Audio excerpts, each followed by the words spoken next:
Pemirsa, pemerintah Kabupaten Karangasem melarapan antuk Dinas Pendidikan miwah pemuda olahraga durung nyagayang prebea utawi anggaran antuk ngemargiang program makan siang gratis majeng para siswa. Parindikan inucap sangkaning program Sani Kemedalang Presiden Prabowo Subianto durung janten.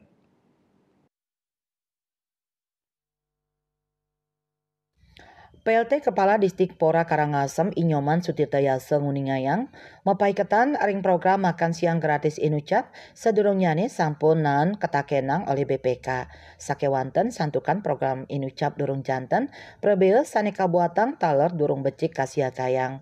Kantos mangkin anggandani kantun nyantosang juklak juknis mepaiketan ring program inucap. Mawit saking parikramo pemarkin program makan gratis wilangan sekolah miwah sanitiosan. Samian punika durung wenten sane kejantenang. Mawinan kantos mangkin anggandane durung nyiagayang prebeo wiadin anggaran sane pacang kawigunayang ngemargiang program inucap. Anggandane taler durung uning mekanisme sane pacang kemargiang napike pacang wenten dana sharing pantara pemerintah daerah miwah pemerintah pusat. Yening sampun wenten juklak juknis sane sampun janten kepasti kayang program inucap memargi ring Karangasem. Eka Parananda Bali Pos nguningayang.